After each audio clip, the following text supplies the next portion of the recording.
Hey, what's up? It's John Gizzy. You know who is he, aka Philly G, because they know who I be. And I'm here with King Tigger, What's up?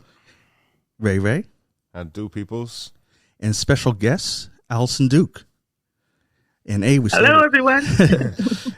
we started a podcast.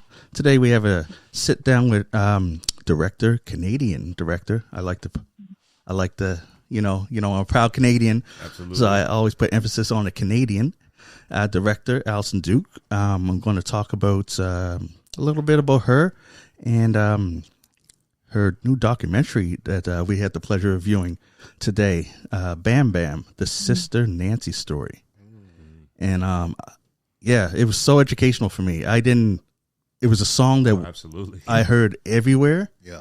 And I never, it was such a good story. Everywhere. Yeah. I'm talking everywhere. Yeah. Yeah. Everywhere. I thought that was like the anthem for the longest time, but I didn't realize what was the whole story behind that, exactly, right. Which was very interesting to hear and see. And I was really impressed by the visuals. And I just want to find out about your filmmaking journey and how you came to this process. Well, I've been making films for a long time. So long that when this song dropped, when Bam Bam dropped in the basement parties in Scarborough, like I remember when the record was actually released in the parties. Oh, wow. Nice. Wow. Nice.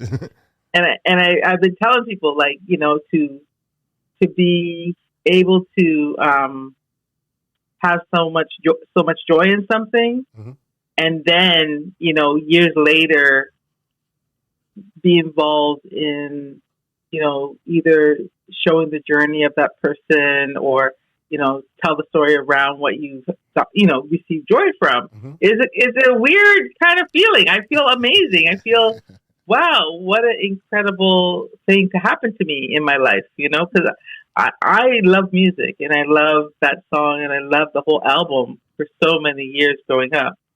And I didn't, back then I didn't know I wanted to be a filmmaker. That came years after. I actually went to, I was an athlete and I was pretty much of an elite basketball player and played the circuit in Toronto. I played in university. I belong to the University of Windsor's Hall of Fame for basketball. Oh, nice. And I was playing many years, and I got a master's degree in kinesiology because I was so connected with the sports world. And it was not until like 10 years after that I started making films. And my entryway into it was making music videos. Music videos in Toronto. Again, mid-90s. This is like mid-90s now. And, I just fell into it. Like a friend who was in film, they approached me about being a producer for one of the, music videos he was making for his friends. And at that time I was writing. That's when I was just starting to get creative. And I was writing for a magazine or a zine called Word Magazine in Toronto back in the day. That was an amazing magazine. Every month it came out and it had record reviews, film reviews. It had what was going on in the community. I had a column for that, and he just thought I was organized because I had a column every month, and I was meeting my deadline. So he asked me to be a producer. He asked me to be a producer, and I'm like, okay. I had no idea what I was doing.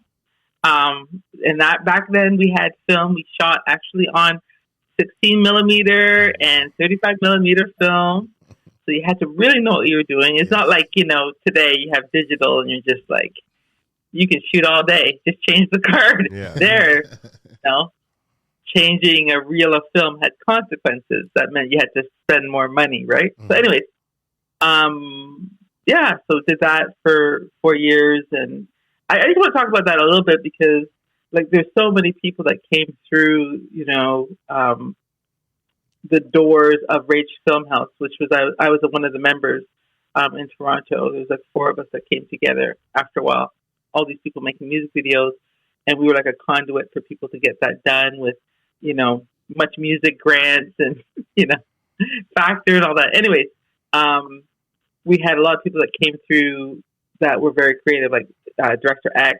I produced for him, and everybody knows who he is. And Dawn Wilkinson, she's a episodic director now for television. And there's just so many of us, just creating and experimenting and getting things done.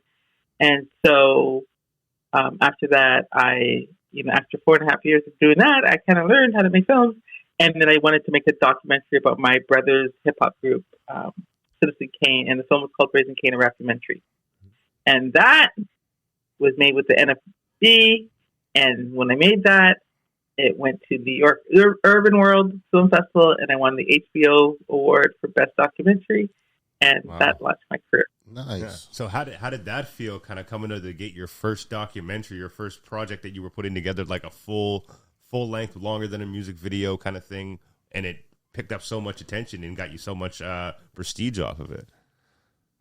I felt great because it was hard. At that stage, I knew how to make music videos, but I didn't necessarily know how to make a documentary. I loved watching documentaries, and I spent a lot of time watching documentaries. But just having that happen, I was kind of scared. I was like, oh no, what if I made a film and it's absolutely a piece of, nobody wants to watch it. And the fact that people really appreciated it, and also it became a cult classic, and people still, even to this day, ask for it. It feels good. It feels good because also, being a woman in the industry, a lot of people think that you don't know anything. Like, I can't even tell you how many dudes, I'm going to say dudes, yes, dudes, because there's 3 of you there. Dudes, while I was making, first of all, Raising Kane, they would ask me questions. Well, do you know this? And do you know that? Do you know this? And the same thing happened to me all these years later, because Raising Kane was 2001, 2001. Okay, more than 20 years later, Bam Bam comes out. While I'm making it, people are quizzing me. Like, do you know this? Do you know that? Do you know this? I'm like, yo, hold up. What do you think? Are you going to make a film and not do research? Yeah. What's up? Yeah. You tell me why that happens. Yeah, I wish I knew, other than people underlooking and undervaluing the female presentation or presence in that field, right? Exactly. But I think that you're a testament to showing that it can be done and on a high level. Mm-hmm. Well, thank you. I really appreciate that. And for me, just Sister Nancy's story kind of sets that up anyways, right? Yes. Because she was just formidable from time. I know she looked up to her brother, Brigadier Briggy, and she tried to follow in his footsteps. But she was she was on fire from time. So just seeing her being like the only female voice in a sea of men on the mic, and seeing how she just was able to hold her own, that's inspirational for me as a creative person. Yeah. And then see, I don't know if I'm getting ahead of myself, but I'm just talking. You guys have to cut me off. And then see her years later, being an older woman, and I'm an older artist. I could be all your moms there. I could be your mom. Being able to continue making films and being an artist in this medium at this level is so meaningful for me, because I was going to quit a couple years ago.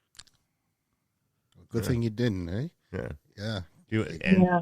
That was kind of one of the things that I was wondering around, was like seeing as the time span from your first one to the project you've just completed now, and that's getting ready to air soon. And you said that you had moments in there where you looked at possibly quitting. Like, what was that experience like for you, and how did you overcome that barrier or that challenge that you were feeling at that time? Yeah, that's really interesting that you'd ask that, because I did make a lot of work in between. Like, I have a whole, I think I have a nice, robust filmography from the beginning to now. But it was more like, when am I going to be able to make something again that I just truly feel like I don't have anybody looking over my shoulders. I direct a lot for different people, like different companies and all that, but I can just make something freely and, just be kind of like the boss of it. And as long as I am within budget and I play by those kind of rules, it just experiment and do something I just totally want to make. And I always tell people, this is my crazy film. Like, this is just me just going, this is what I want to make, and I'm being unapologetic about it. And it's not made in the traditional documentary way. Although we do interviews and all that, it was impossible to shoot anything kind of twice with the same thing twice with Sister Nancy, because she's just raw and she just lives in the moment. So it became this kind of creative challenge, or really, I wouldn't say it was a challenge. It was just sort of like this thing that I just wanted to do. Like, what if I made a film this way, and just try to be like myself and not have any kind of rules and just do what I think is that I want to do. Just follow it that way. So that's why I say it's my crazy film. It's my crazy film. What would you say would have been your highlight experience of making this film? Well, definitely hanging out with Sister Nancy. Mm-hmm. Oh, she's such a character. She is just real. She's a real person.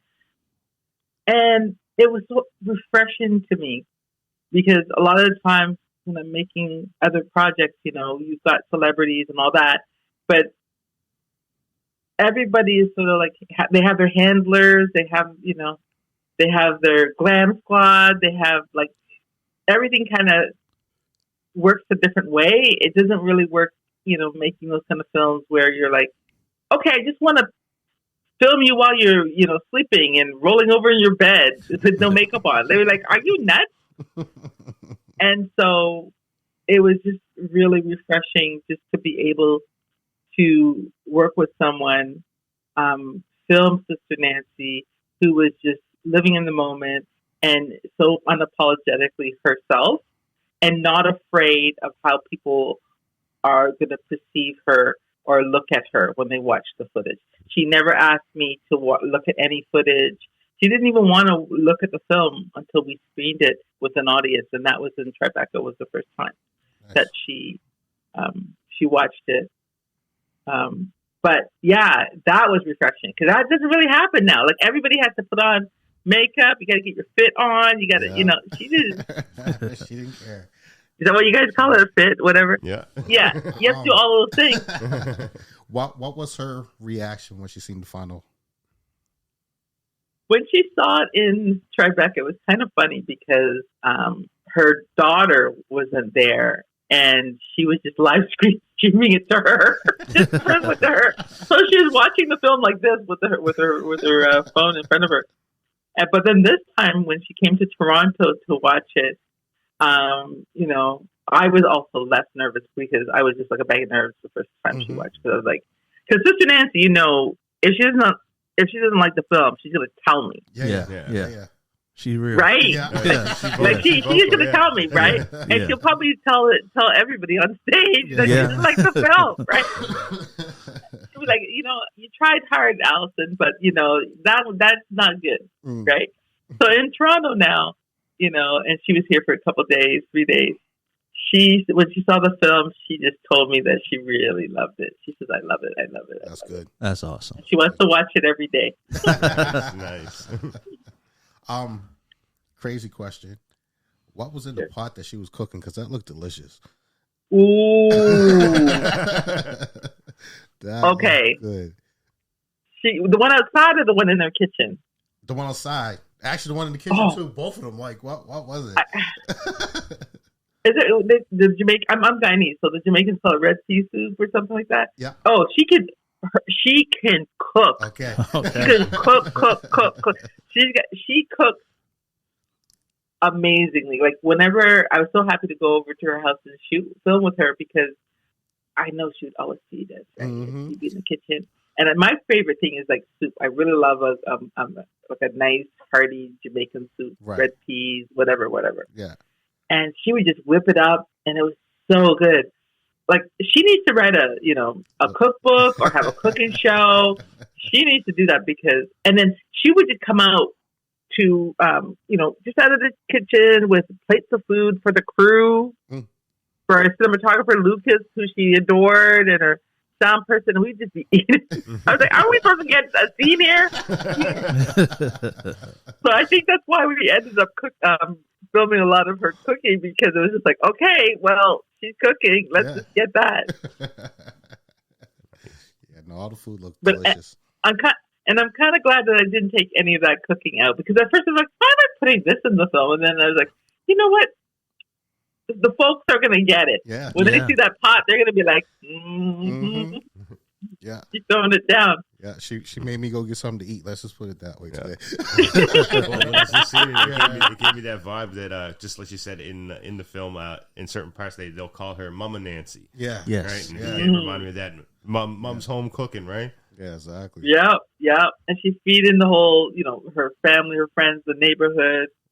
She's just a generous spirit, She's just a generous spirit like that. And everybody, loves her cooking. Like, everybody knows. You just stop by and you get your food, you get your soup, Can you imagine? I was like, you need to live close to me. I need to be dropping by and getting my soup every day. Oh. Cool. You look like you had a question. Yeah. I know. Now my mind is on that food. I don't know. Like, it's just so good.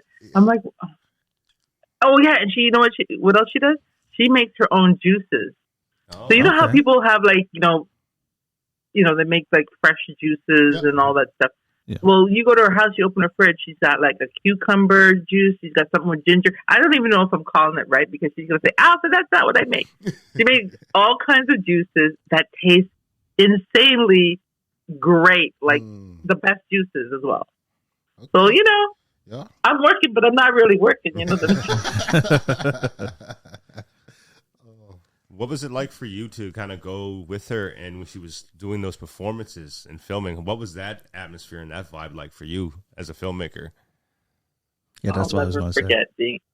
I'll never forget being on stage with Sister Nancy at the side, taking it in, just watching her. And I've filmed her from different positions, right? Like around like a event hall or a club or, whatever, concert hall. And, but it's just like when you're, sort of at the side of stage, like just at the side of the stage, right beside the DJ or something, and you're looking at her and you're seeing what she does from that angle, and then seeing the crowd, how they're looking up at her.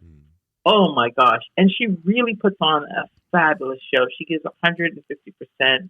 She's moving around. She's doing high kicks. She's swinging her hair. Like, she's doing it all. And, she's talking to people. The way she connects to people, with people in the audience, like she looks at them, she talks to them. Some of them had signs for her. I didn't get a lot of them in the movie. I don't think I had any signs in the movie. But some people would put like stuff on their phone, like with a message for her. It was just so crazy. In terms of just the feeling of, I'll never forget that. And all different kinds of venues. I'll never forget that. That is so incredible. Yeah, and all over the world, too. And all over the world, because you don't like a lot of people standing up on her stage when she performs. People try, and she'll let some people, but that was a treat just to be there. Yeah, she has so much energy too. Good stage presence. Yeah, maybe it's the juice. Maybe it's the juice. It's the walking that she does every day too. She said, "Yeah, with the weights, right? So just keeping herself healthy." Yeah, just seeing like it would show like Hong Kong, and then you'd see Ireland, then you see London, then you see New York, and every place just a crowd of people, and they're just the energy she's given, they're giving right back. Yeah. It was that's the type of show I like to go to. Yeah, you know what I mean, where everyone feels part of it. Yes, everybody feels a part of it, and she doesn't do the same thing twice, even though she's got her set. like the way she will perform the song or the way she will move. Sometimes she sings hymns or like gospel songs, or like she'll sing, verses from the Bible, or like older songs that she knows from growing up, like religious songs. And she'll sing that to the crowd, and her voice is just piercing through, and it's just vibrating in your body. When you're in the audience and you're watching, you just feel this energy. I think she's got great performance energy, energy. Absolutely. So what was like that first conversation like between the two of you, like when you kind of pitched the idea to her, or when you guys first started that collaboration? What was that conversation like? Well, the job came through one of her DJs. She's got a lot of DJs around the world, and some of them are in the film. There's one in the film that he's kind of on the sidelines, but his name is DJ Mossman. He's from Montreal, but I think he's in BC right now. I'm not sure exactly where he resides, but he heard of our company, Oh Yeah Media Group. He heard that, Gaddy and myself, we were documentary filmmakers, and he may have known, I think he told me he's heard about me making documentaries about music docs.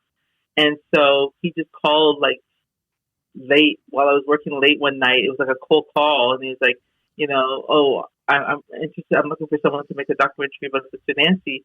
And I just remember saying, she's still alive? I didn't know. Right. And then he goes, yeah, she's still alive. And I'm her DJ. And we've been looking for this. And I didn't really believe him, but he did actually come into the office. He did say, he said, yeah, this is true. And, if you want to do it, let me know. As long as Sister Nancy likes you, then we're on. So I said, okay. I had to decide, okay, I want to do it. And then we made a call to Sister Nancy, and I remember I was in the middle of the office, and all the staff was around. He called her, and we were just on the phone. I was like FaceTiming, and I was like being all geeky, and we hit it off. Nice. It was just a couple of minutes of a conversation, and then she said, "Okay, let's do it." But then we found the money for it, and then when we were starting was 2020. And it was early 2020, and they were trying to get her some kind of concert around South by Southwest. Oh. Uh-oh. That was the first one. That was the first concert, or the first big thing that closed down because of COVID. Okay. Sorry about that. On our end, it froze for a second. I don't think it actually affected the video on the recording itself. Technology things. Yeah, technology. It's okay. So, yeah. And talking about your media group, can you explain a little bit about that and some of the different works and projects that you have all kind of worked on? Yes. Oh Yeah Media Group is a film production company that's co-founded by myself and Gaddy Conte George. She's another filmmaker. We worked on a couple things, several years ago, maybe 8, 9, 10 years ago. And, she was directing a documentary, feature documentaries, and she came to me for some notes, and we hit it off the way we just talked about film and all that. And then I was producing a series, an educational series called the Kua Benjamin Legacy Project. And I just remember how she worked, and I invited her on to direct one of the short films about Black activists from Toronto, or who were in Toronto that were no longer around, like Charles Rhodes, Dudley Laws, Marlene Green, Gwendolyn Johnson, and Rose Douglas. And so I picked 5 female directors to direct each one, so one each. And I selected her to direct the one on Dudley Laws, and she did a fabulous job. I just loved how she, as a filmmaker, you're giving a budget, you're given time, and you have to push it. Mm-hmm. You kind of have to push to the end. You can't let up until, the bell rings and there's no more money. Yeah. That's your job as a director. And I saw that she knew that concept and did that. And anyways, we worked really well together. And then she had a project called that came to her with a guy who had all these archives. His name is Mr. Winston Rose, and he had maybe 6,000 hours of Black history that he recorded over like 50 years, 60 years. And she was going to make a film about him, and she brought that to me to be a producer. So we joined forces on that first film, and it's called Mr. Jane and Finch because he was an activist in the Jane and Finch area. He was 80 years old, and we thought we were going to make a film about this 80-year-old, documentary filmmaker who was like an activist, and then he decided to run for public office in Toronto for the municipal election. So the film became about that, and we used his archive to kind of tell his story about his past.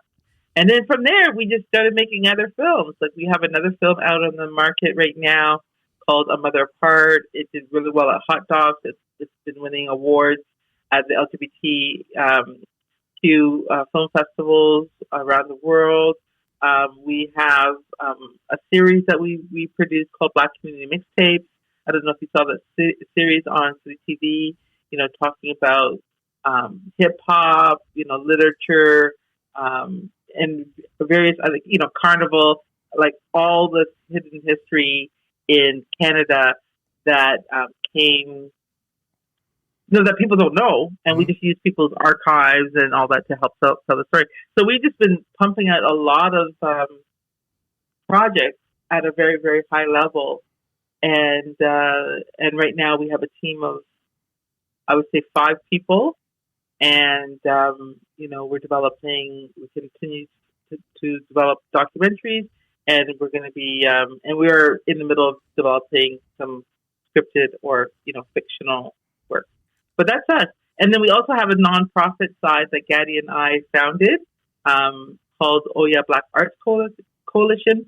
And that nonprofit organization is self-contained now. We used to do everything back in the day when we started, but it has full staff, and they provide excellent programs for Black youth and mid-career folks to, I won't say learn, but just, to hone their skills in the film industry. And there's so many programs that comes to OVAC.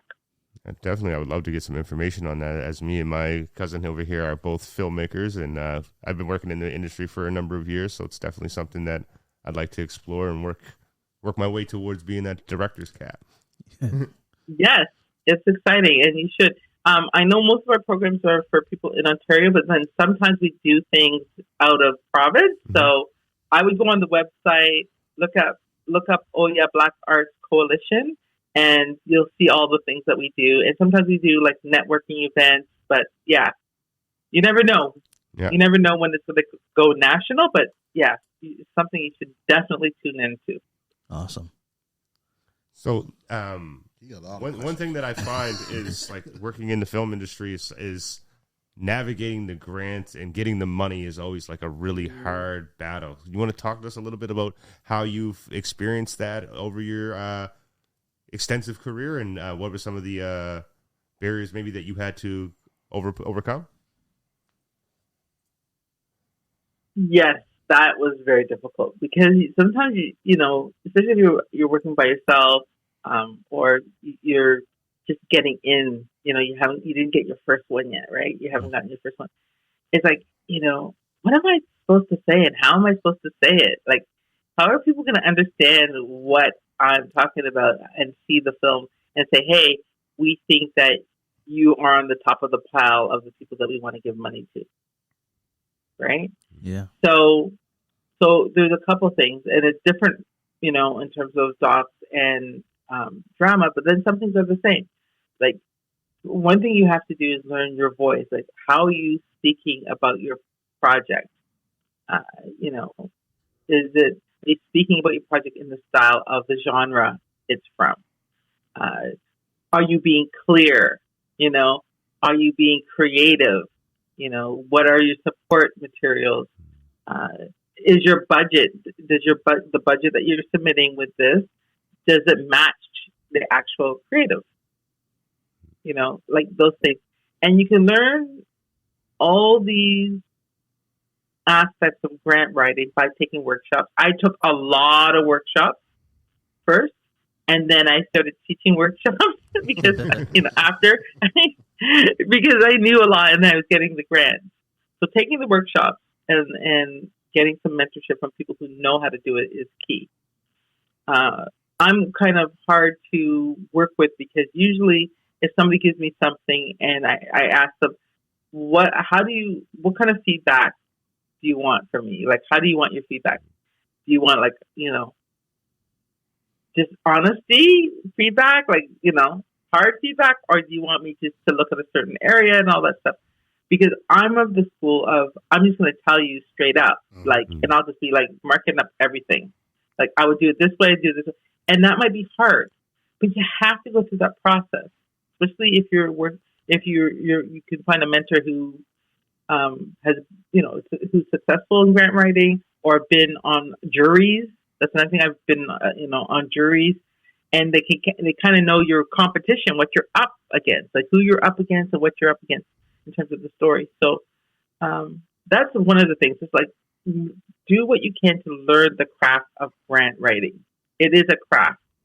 It's a total craft. And make sure you understand the budgeting, the financing. Sometimes people write grants or write their their application, and they have, they describe their project in one way, but then when you see the script attached, it's totally written differently. It doesn't match, right? So there's little things like consistency, but don't give up just because you didn't get, you got some no's. I got a lot of no's, and I think working and trying to do all those music videos grants, because we didn't get them every month. We'd have to write and write and write. I think that taught me that I don't care about the no's. It's the yes that I care about. So definitely. You made me forget my question. No, I was reading through your bio a little bit here, and I noticed that you work with one of my favorite actors, you did a documentary for one of my favorite actors, and that was Idris Elba. How was that? Yeah. I directed a series called Paid in Full. Mm-hmm. It was a co-production between Idris Elba's company, Green Door Pictures, and another company called Catalyst, with that was led by Julie Bristow, and it was a great experience. It's a 3-part series about music and reparations and how the music industry works. And I was just the director. I didn't get to edit. Oh, okay. They had a whole editing team, which was it's always kind of weird to me because I edit a certain way. Mm-hmm. The way I tell a story, it's very rhythmic. The way I like to tell my stories. Yeah. And that's how Raising Cain was, my first documentary. And I come from people in my family. They're musical. My mom was musical. My brother's musical. So there's a way that I hear things and the way I edit. And it was I was kind of I wanted to be a part of the editing process for that, but I wasn't. I was just a director for hire. I did my job, and it turned out lovely, though. It turned out lovely. I got to meet a lot of people like Smokey Robinson. I interviewed Shaka Khan, some folks from Goody Mob. I interviewed a lot of folks. Nice. I think 40 people. Legends, all legends, right? So yeah. So what is that process like for you, going from somebody who was involved in the music scene at an early age, getting involved into music videos, and then being able to work on projects where you're kind of getting to interview or be around some of these people that you might have been listening to their music? I don't know what my life is, really. That's just, I pinch myself all the time. To hang out with Shaka Khan and Smokey Robinson, it's just hey, yo, just having moments with these. I've been through a lot of things in my life that I'll never forget. it's been really amazing. I love them both, and hanging out with them. And then there's a lot of other younger folks in the music industry that I'm just learning about that I, interviewed. I'm very satisfied, and then they tell me their story. I sit there and I'm interviewing them about their story. It's wild.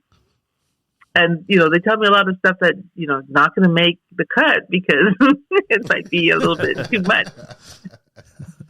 But they're telling me the story. And then as someone who loves to make music docs, I store that. I was like, oh. So sometimes I have conversations with people and they say, we're talking about a certain thing. And I'll say, they'll say something. I say, oh, no, I don't think it goes like that. It goes like this. And they ask me like, well, how do you know? And then I say, well, because Smokey Robinson told me. or he actually told me this is the story. Or Nile Rodgers. Yeah. He's another one. Nile Rodgers told me. I was going to say, I know Smokey. You can't beat that in argument. Yeah. What's that? I said, I knew Smokey probably had all kinds of stories for you. Smokey's he's a hoot. He's real amazing, just down to earth. You think we're down to earth? Yeah. No, I had a customer. I do sales for my company, and I had a customer who met Smokey Robinson one time, and she was telling me stories. I'm only supposed to be there for a half hour. I was there for an hour and a half, and she was telling me stories about Smokey Robinson. So, yeah. It was a good thing it was the end of the day because I would have missed my next assessment. Right? No. He's amazing. And the stories, hearing about early days of Motown. And at that time when I was interviewing him, I don't think I remembered that he had written My Girl. I think I just got that detail before the interview. Okay. And then in the interview, he had told me that he actually has written thousands of songs. Mm-hmm. And he just told me like what life was at early Motown, and all the things that went on behind the scenes. Mm-hmm. Yeah, I can imagine. It's just, right? and then later, I got to go to Motown to do some interviews. Otis Williams from the Temptations. We shot and we did the interview right in, Motown in the studio, and they rarely do that. And then we're doing the interview, and then I just saw that they had the music sheet for My Girl on a little, pedestal there. Oh, wow. And it said Smokey Robinson. I was like, what? That's pretty cool to see that piece of history like that. Yeah. Smokey wrote a lot for Motown, from what I heard, right? So, yeah. Didn't know that. That's awesome. I'm not bragging. I'm just saying it's unusual. Oh no. We love these stories, right? When you get to hear about people coming across history that people don't know about, right? So, like, I've heard that Smokey wrote for a lot of the Motown artists, but I never knew he wrote My Girl, right? So, I'm glad you told me that. Yeah. Actually, now you listen to it, that sounds like Smokey. It sounds a lot like Smokey.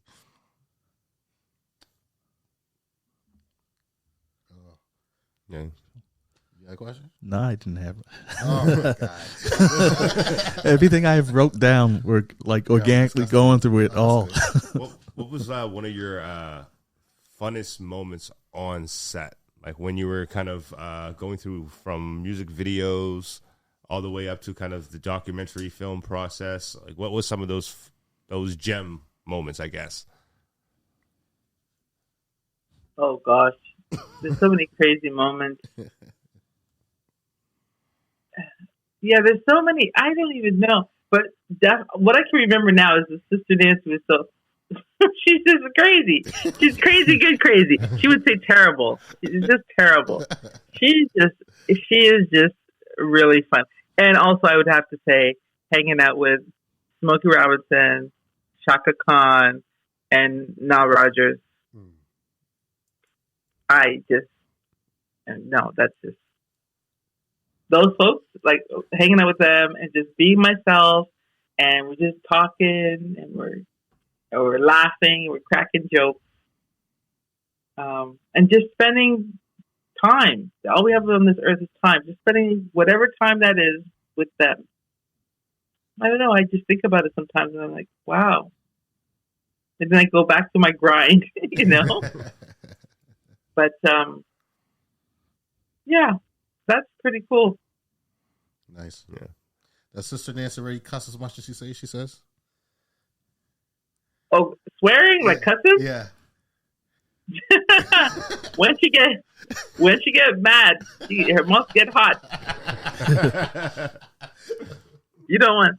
Yeah, she's a lovely lady. She's just like that. And in the film, that part where she's explaining it, like how she is. Yeah. It's kind of funny. I was like, okay, should that be in the film? I think, and I was like, yeah, people need to we need to explain to people like why she is the way she is, and that's just her personality. Right. But a lot of people are afraid of her. Yeah, I can see that. You're like, I'm afraid of her. Like, it's like those. Like I have a really good friend like that too. Though she's most loving in heart, she comes across as intimidating. Right? She's like that big mama aspect. Yeah. Right. I got aunts like that. It's like, we got aunts like that. Yeah. Yeah, too, right? But no, I can see that. But she'll give you the shirt off her back type of thing. So yeah. Sister Nancy's like that. She's very kind. She'll give the shirt off her back, and she could cook, which is great. And she could do all these things, but don't cross her. Don't cross her. She'll just tell you. She will just tell you what's on her mind. That's what it is, and we don't do enough of that these days. Right.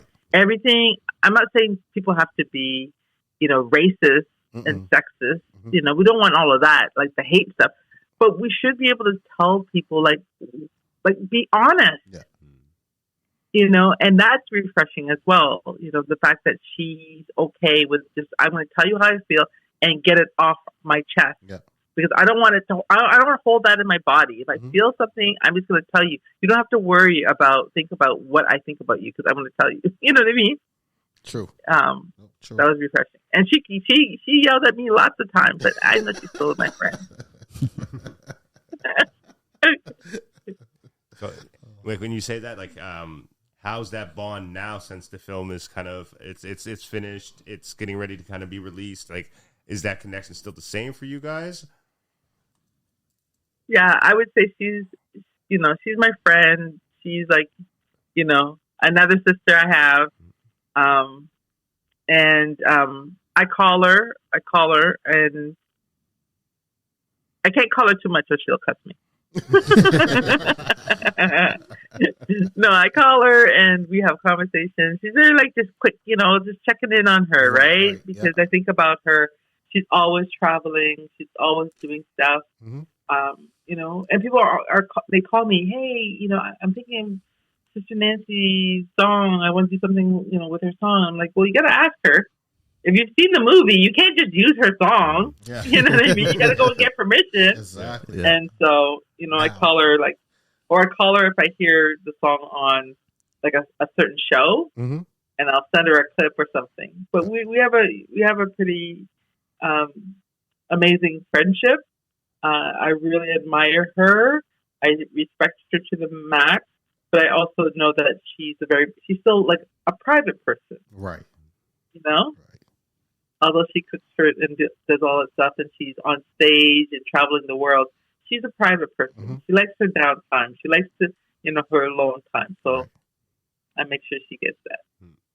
And through the process of this filmmaking, like when you were looking at the different, like I think you guys said it was like over 100 different people have sampled her music in various ways. Was there one sample that stood out for her that she was like, I like this one, or you guys both like this one? Like, what was the standout sample that you guys found?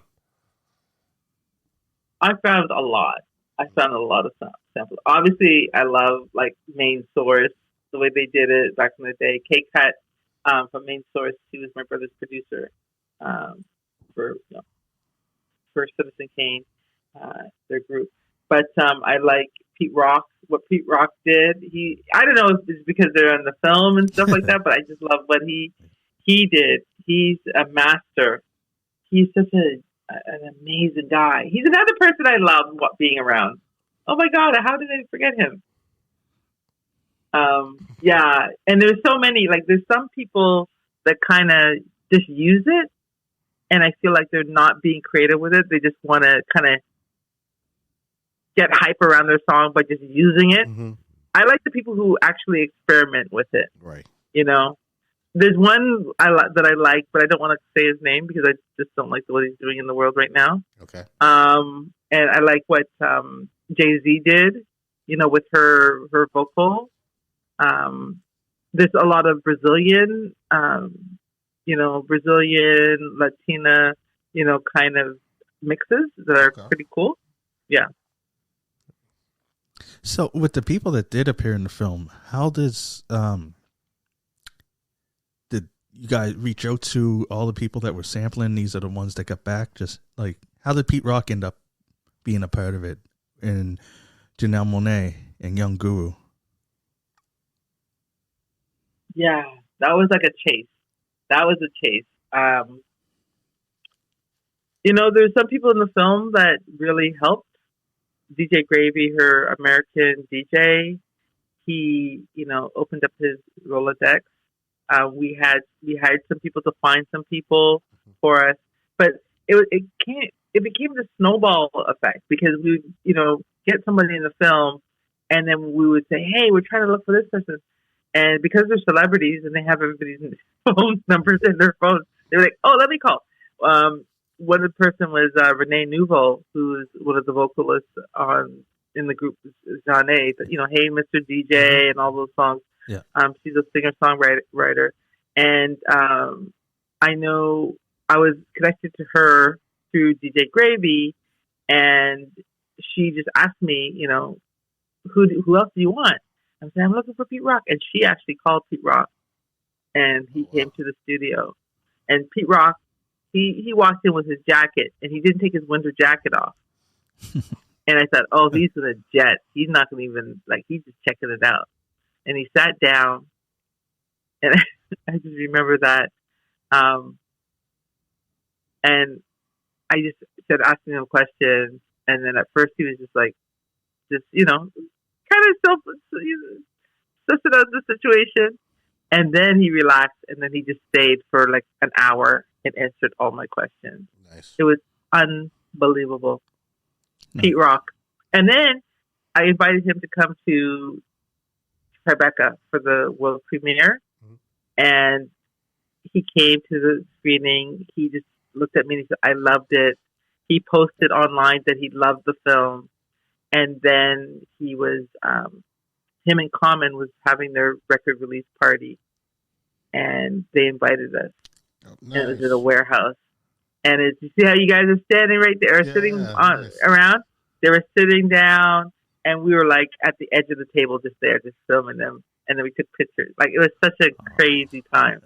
Awesome. So that record that they were nominated for, what 2 or 3 Grammys? 3 Grammys? Yeah. We played it. We heard it the first time when they played it for everyone. Awesome.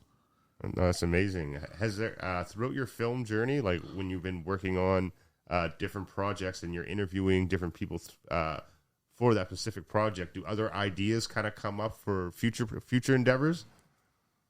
Yeah, that's what happened when I was doing the Cool Benjamin Legacy Project series.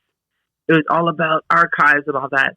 And then Gaddy came to me with this film about a man with archives. And then we did Black Community Mixtapes, the series based on archives. And then, it's just one thing, you get information and you did all that work to get that information. Look at all that energy. Yeah. Keep it going. If it gets spawned into something else, keep it going. And sometimes it just feels like there's a synergy around it, It's a serendipity, situation with getting information and how you got it. So you got to, it came to you. You got to do something with it.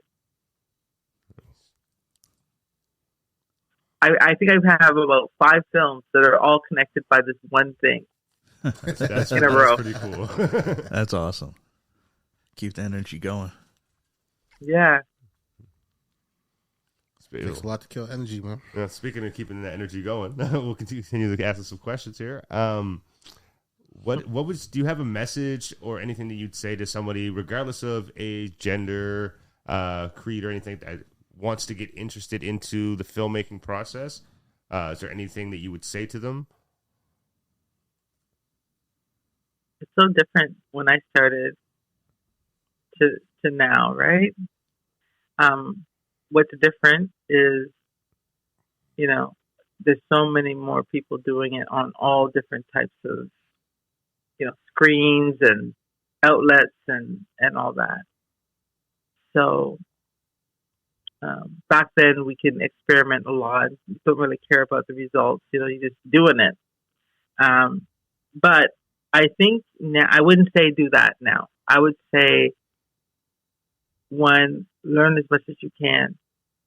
Learn as much as you can. Like, you should be obsessed with it. You have to be obsessed with everything, from the equipment to how to tell stories to, who you want to work with. How do you want your films to come out? Whose films do you like and why? Watched a lot of films. And look for mentors. Look for mentors that can help guide you. And try as much as you can. I know it's expensive, but try to make at least one film a year. I like that. Yeah, most definitely. Yeah. Make one film a year, because I'll tell you why. It just keeps everything. You make a film a year. You're always active, and it doesn't matter. Sometimes you might make a film that it has to be a film festival film, or like it has to be for a broadcaster.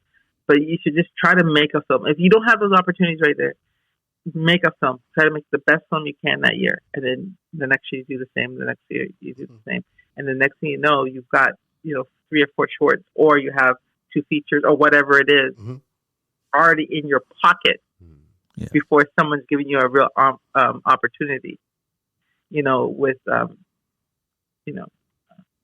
I wouldn't even say somebody give you an opportunity. Don't wait for anybody to give you an opportunity. Just do it. And then when I say somebody give you an opportunity, they want to hire you specifically because they see what you can do. A lot of people make the mistake of, they want to get in the film, they don't make anything. So how do you give somebody an opportunity or hire them when you haven't seen what they've made? Quality over quantity. Some people could make films every week. You might be able to do that, but don't make films every week. Make one a month. And then if you can do that, just make sure it's the best you can make it. Find your voice. What kind of films do you like? Some people make films, but they're not necessarily in the style that they want to make the films. They're just making stuff. Try to get early into the style of the film that you want to make. What kind of films do you guys want to make? Every bit of films. We're in the we and my cousin Philip we did a 48-hour film competition. And we did it. It's where they kind of give you different categories to go under, and a couple of different items that you have to include in the film. So we you want to explain what we drew and stuff? Yeah, we randomly got science fiction, but they give you a character that has to be put in it, a prop that has to be put in it, and a profession of the character. And the character was a travel agent. So since we got science fiction, we decided to make him a time travel agent. So it's funny. I was nervous going into it because it's 48 hours to make a film. But I swear when we just got to clicking, we wrote the script in an hour. Yeah. Wow, that's impressive. Yeah, and then I went home and I just tightened up the dialogue a little and the scenes, and we were ready to shoot the next day. And yeah, even the edit, I think that we even submitted it 4 hours early. Yeah. We had time to kill. Yeah. It's just it just clicked. Yeah. No, and it was really cool process and something I look forward on entering in this year as well. And then with some of the other folks that I work with, because I work in the film industry more as like an assistant director, like a first AD. But I also tried my hands at writing. So me and my other friend, we have a film that's just getting ready. It's just in the color grading process right now, and getting the credits added and stuff. But it's a short film called 3 a.m. So we're waiting for that to get the final version of that back, so we can start having that go into the different festivals and stuff. And that's like kind of like a suspense drama. It's like a father gets a call at 3 a.m. from his daughter that she's being followed home from a party. So it's his race against time to try to save her. Oh, nice. Yeah. Nice. Yeah. So that should I can see it. Yeah. So all the action takes place in the car. So that and it's like all on the father. We don't actually see the daughter. It's all just from his perspective of talking to her over the phone. So it's really done well. So we're just waiting to be able to get that out to some festivals, and then it's continuing on, right? With the next film projects that me and my cousin are going on, and then a couple of me and my other film buddies that are working on as well. Yeah, and you don't need to wait for somebody to give you the opportunity. Now that you've got, like, you don't need someone to say, "Oh, we need you to be in this 48-hour competition." Right. You know what it takes. Yeah. You know. Yeah. Also, some people get hung up on like cameras and styles of cameras and all that. Good storytelling is good storytelling. You know, is this as long as your look, whatever you're doing, is intentional and it matches what the story is. That's the magic of that's the magic of making movies. Yeah. You know, so it sounds like you're on a roll. That's amazing. I'd love to see some of this stuff. Oh, definitely. We could send you some clips of the stuff, or we could send you the link. The full film. Yeah, Yeah. Definitely. What kind of feedback do you want? No, I'm only joking. All you're gonna get, we want real as it can be. Yeah. Yeah. Give them extreme honesty. Yeah, we want extreme honesty.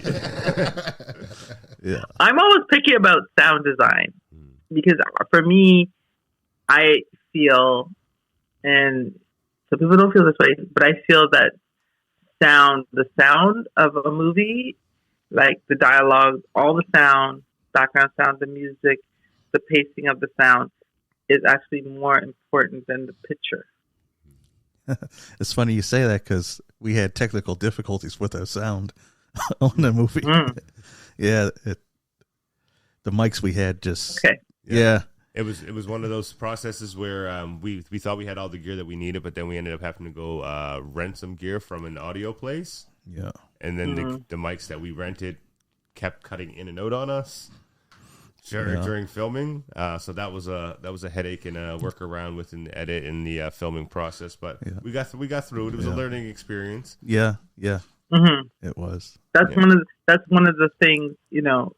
Obviously, you should have like a really good cinematographer and a great editor, and like a beautiful script. It all comes from the script, but sometimes people don't understand how sound could break, a movie. To make or break a movie, and I'll tell you why. Because you can have something on TV, right? Most people, when they watch TV or they're streaming stuff, they'll leave it and they'll go into the next room, but they can still hear what's going on. Mm-hmm. You have to make sure that your sound for everything you're making has that quality. So a lot of times when I'm making something, I go to another room, I close my eyes, I don't even look at the picture. I'm wondering if I can see and feel and follow along on the movie. Now, Bomb is a little different because it's got patois, it's got I'm doing some experimental stuff. You might say, what is going on in this show? But for most things, it's that. And that's a big, big key. And if you can crack that and understand that and have a really great picture and story, then you're on your way. So what's next? What's next for you right now? You steal my question all the time. Hey, don't see you leaning back. You look like you're on a break right now. Just leaning back. No, it's okay. I had too much sugar before we came on here, so I'm sugar crashing right now. Yeah, but no, what's the next big thing for you? Next is I'm on a series. I'm directing 2 episodes It's a docuseries, and I'm also at we have a feature film that Gaddy, my business partner and the co-founder, she's directing. She's been directing this wonderful, powerful film for the last, I would say, 5-6 years, unfolding story. And she's just been really, really courageous and just on top of it, like so many aspects of the story. So we're in production on that, and I'm also directing a TV hour. So I'm kind of busy. I'm going to take a break this summer and just relax and all that. Bam Bam's going to be still showing. We're booking it now until I think our latest booking is probably October, November. We're getting bookings now for that time. It's going to be traveling a lot around the world, and I'm so happy and pleased. I'm hoping, my dream is that there's like a tour of the movie at the same time in the same places that Sister Nancy is touring. Nice. Wow, that'd be awesome. Yeah, I hope a promoter can do that. That would be great. Definitely. Is she coming up here anytime for a concert? Like in Canada? Well, she was at the TIFF, the Lightbox, but I think she was supposed to have a concert at the end of this month, but I think it got pushed or something. Okay. So she comes to Toronto like once a year at least, I think. So I keep my ear open, right? I don't know if she goes to any other part of Canada. Okay. Maybe Vancouver sometimes. Okay. Down for a trip. You go to Toronto twice a year, so just make sure it all aligns. Yeah, exactly. Yeah. Wow. Any more questions, gents? I love it. Oh no.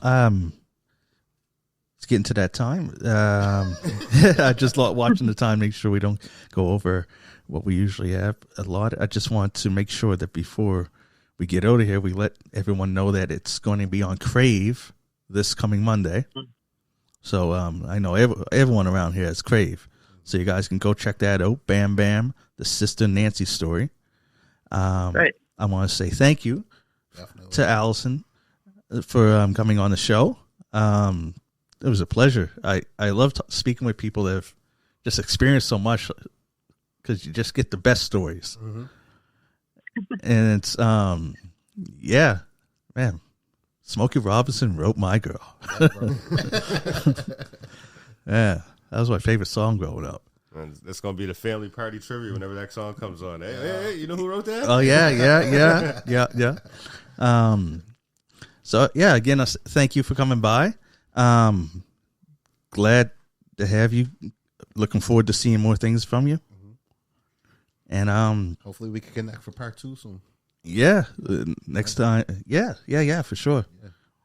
We love having people back. Oh yeah, sure. Yeah. Yeah, I'd love to come back and visit you all.